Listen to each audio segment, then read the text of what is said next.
Hello, bachcho. Let's read this question. So this question says a bar magnet of magnetic moment M1 is axially cut into two equal parts. If the two pieces are arranged perpendicular to each other, the resultant magnetic field is M2. Then the value of M1 by M2. M1 by M2 की बच्चे यहाँ पर आपको value बतानी है, ठीक है। तो चलिए इस क्वेश्चन को स्टार्ट करते हैं। So we can write down the key concept of this question is magnetic moment का रेशियोज बताना है, ठीक है। तो मैग्नेटिक मोमेंट लिख लीजिए पहले तो आप इस क्वेश्चन का की कॉन्सेप्ट, ठीक है। Magnetic moment, this will be the key concept of this question, ठीक है। बच्चों देखिए मैग्नेटिक मोमेंट हम कैसे डिफाइन करते हैं। मैग्नेटिक मोमेंट होता है, देखिए कोई बार मैग्नेट है, इसकी पोल स्ट्रेंथ, ये मान लीजिए इसका नॉर्थ पोल है, ये इसका साउथ पोल, ठीक है। और इनके बीच की जो लेंथ है मान लीजिए वो एल के इक्वल है। तो इसका मैग्नेटिक मोमेंट हम ऐसे करते हैं एम इंटू इनके बीच की सेपरेशन एल, ये मैग्नेटिक मोमेंट हो जाता है, ठीक है। ये आपकी एक वेक्टर क्वांटिटी है, ठीक है। हम उसको ऐसे लिखते हैं, this is our magnetic moment, ठीक हो जाएगा, आपका मैग्नेटिक मोमेंट हो जाएगा। ऑलराइट। और बच्चों देखिए हमसे क्या बोल रखा है, बार मैग्नेट M1 है, ठीक है। एक बार मैग्नेट है जिसका मैग्नेटिक मोमेंट M1, ये आपका कोई बार मैग्नेट है, ठीक है। ये प्लस एम पोल है, ये इसका माइनस एम पोल है, जिसकी लेंथ आपकी कितनी है, एल के इक्वल है। हमने इसको क्या कर दिया, कट कर दिया, कट इनटू टू पीसेस लिखा हुआ है, cut into two equal parts, ठीक है।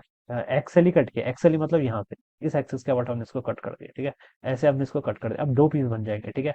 ऊपर वाला जो पीस होगा बच्चों देखिए इसकी मैग्नेटिक मूवमेंट कितना हो जाएगा, ये आपका प्लस एम बाई टू हो जाएगा, फिर ठीक है आधा कट कर देंगे ना तो ये माइनस एम बाई टू के इक्वल हो जाएगा। और दूसरा वाला भी आपका ये हो जाएगा, ये आपके दो पीसेस इस तरीके से हो गए। लेंथ तो अभी भी उतनी ही रही, ठीक है, बस पोल स्ट्रेंथ घट जाएगी, क्या घट जाएगी, पोल स्ट्रेंथ, ठीक है। तो ये आपका यहाँ पर से इतना हो जाएगा। Arrange if the two pieces are arrange perpendicular to each other, हमने अब क्या कर दिया, इन दोनों को एक दूसरे के परपेंडिकुलर रख दिया। मान लीजिए एक पीस ऐसा रख दिया, एक पीस ऐसा रख दिया, ठीक है। ये एक दूसरे के परपेंडिकुलर हो जाएगा। द रिजल्टेंट मैग्नेटिक मोमेंट, तो रिजल्टेंट मैग्नेट देखिए बच्चों, अब पहले इसका मैग्नेटिक मोमेंट कितना था, M1 था। M1 की वैल्यू पहले कितनी थी, M इंटू एल के इक्वल थी, ठीक है। अब देखिए कितना हो जाएगा, अब जो नया मैग्नेटिक मोमेंट आ जाएगा सिंगल का, ये कितना हो जाएगा आपका, M/2 इंटू एल लिख लीजिए इसको, ठीक है। या फिर हम इसको क्या लिखेंगे, ML/2 के इक्वल, और इस वाले का भी कितना हो जाएगा आपका, ML/2, ठीक है। ये आ जाएगा इसका, ठीक है। अब देखिए हमने क्या करा, इन दोनों को परपेंडिकुलर रख दिया, परपेंडिकुलर रख देंगे तो देखिए बच्चों, मैग्नेटिक मोमेंट मैग्नेटिक मोमेंट एक वेक्टर है, एक वेक्टर ऐसे हो जाएगा, एक वेक्टर ऐसे हो जाएगा। तो ये दो परपेंडिकुलर वेक्टर, अगर दो परपेंडिकुलर वेक्टर हैं, दोनों का मैग्नीट्यूड इक्वल है, कितना, ML/2 ML/2, ठीक है।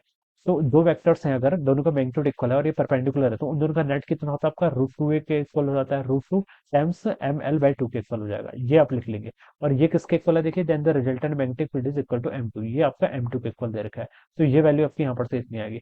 फिर हमसे पूछ रखा है then the value of M1 by M2, M1 और M2 की वैल्यू बतानी है। M1 कितना है ML, M2 कितना आपका √2 टाइम्स आपका कितना हो जाएगा, ML/2 के इक्वल, ठीक है। तो ML से ML कैंसिल, इसको हम कैंसिल करेंगे तो √2 हो जाएगा।